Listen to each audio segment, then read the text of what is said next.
Kelvin's royal ascent. The heart of the Anunnaki monstrosity hammered a death knell against its own golden ribs.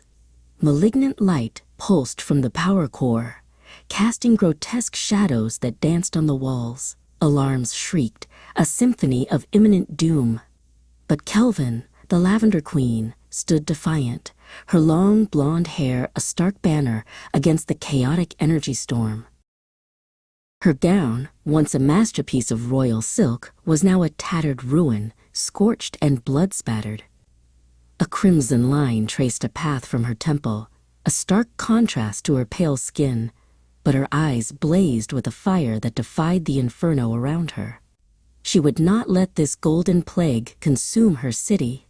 With a grunt of effort, she raised her hands, and a fragile lavender light flickered to life between her palms.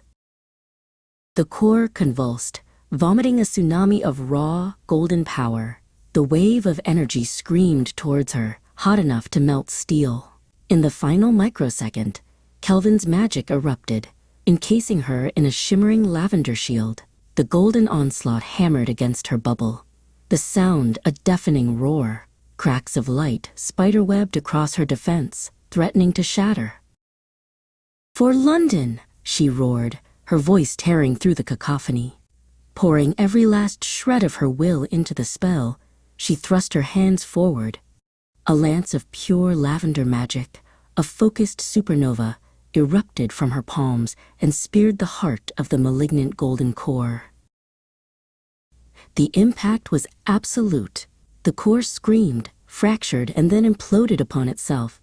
A silent, blinding detonation of golden fire and violet agony tore the room and the ship asunder. It was not a beautiful end. It was a necessary, terrifying one. The shockwave was apocalyptic. It ripped through the ship's grotesque golden hull as if it were parchment, ejecting Kelvin and her failing shield into the cold, open air. She was a falling star, a lavender spark against a new, terrible constellation of fire and twisted metal. Gravity, a cruel and sudden master, took hold. Her shield sputtered and died, its magic exhausted. Kelvin plummeted, the wind a physical blow against her. Above, the Anunnaki ship, a mortally wounded Leviathan, began its final fiery descent, its flaming carcass aimed like a dagger at the heart of her city, the Shard. Panic was a traitor she would not entertain. As the city rushed up to meet her, a blur of lights and life, her mind became a razor. Stop the fall. Stop the ship. Save them all. Her duty was a shackle and a shield, and it was not yet done.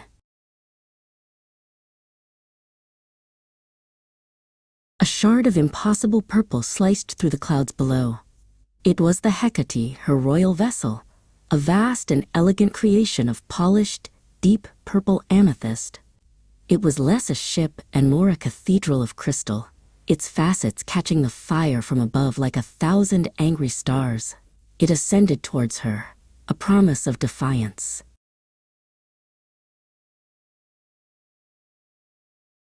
Within the cavernous amethyst cockpit, Madison's pale hands danced across the crystalline controls. Her long blonde hair was tied back severely, and her face was a mask of cold concentration.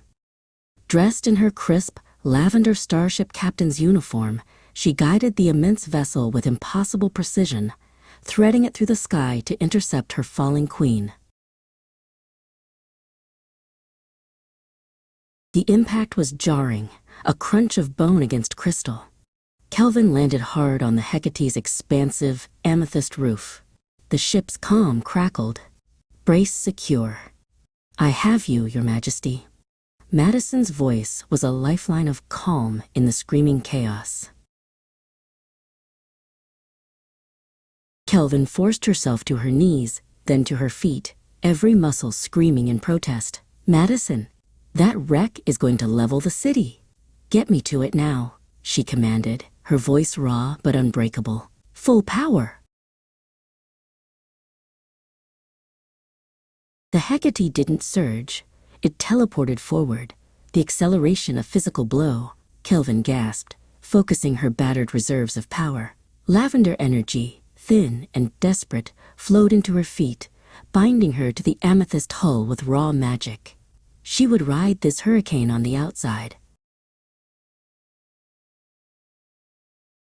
The Hecate was a purple comet against the bruised gray sky, a streak of royal defiance against the orange flames of the dying Anunnaki ship. They closed the distance in heartbeats, the shriek of tortured metal now a deafening roar that shook the very air. As they flew parallel to the plummeting behemoth, Kelvin screamed, throwing her hands to the sky. She wasn't just drawing on her strength. She was tearing power from the storm clouds, from the city's own energy grid, from life itself. The sky turned black as two colossal, spectral hands of lavender energy clawed their way into existence above the city. The colossal hands, each the size of a skyscraper, slammed against the falling wreck. They didn't just wrap around it, they seized it. With a groan that shattered windows for miles, the Anunnaki ship's descent halted with a sickening lurch, its jagged prow hovering mere inches from the shard's spire. Blood trickled from Kelvin's nose from the sheer strain. She scanned the terrified city below. She needed a graveyard for this monster. Her eyes found it. Hyde Park, she gasped into the comms. Get everyone out. It was not a careful or slow process. Every inch was a battle. The magical hands trembled, threatening to fail as she dragged the crippled Anunnaki ship across the sky. With a final, agonized cry, she didn't lower the wreck. She slammed it down into the open fields of the park. The moment the ship crashed, the park was flooded with royal armored vehicles. Buckingham Palace guards in advanced combat gear stormed the wreckage, their weapons hot. 3 dazed but defiant Anunnaki soldiers emerged, firing wildly before being overwhelmed and captured. The Tower of London had cells waiting. The moment her task was done, the magic shattered. Kelvin collapsed, phasing through the amethyst hull and crumpling onto the command deck. Madison rushed from the controls, her professional calm breaking as she helped her queen. To the palace, Kelvin rasped, pushing herself up. I will question those prisoners myself, tonight. The vast amethyst Hecate descended with impossible grace, settling into the grand courtyard of Buckingham Palace like a falling jewel. Its engines fell silent. Leaning against the wall of the landing bay, Kelvin took a shuddering breath, steeling herself.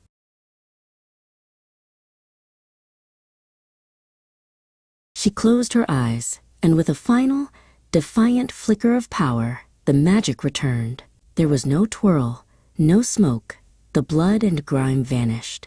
The ruined rags of her gown reformed into elegant, flowing lavender queen's robes.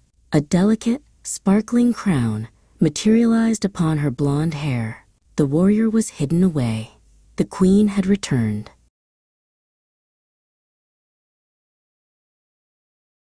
The immense amethyst doors hissed open. A line of the royal guard snapped to attention.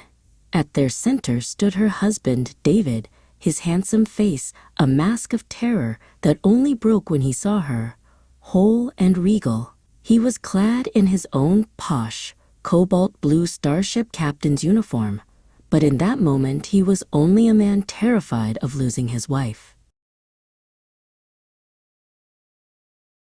He didn't wait. He broke formation and ran to her, sweeping her into a desperate embrace. He held her as if he might never let go, his lips finding hers in a kiss that spoke of fear and relief. "You're alive," he whispered against her hair. "Gods, you're alive."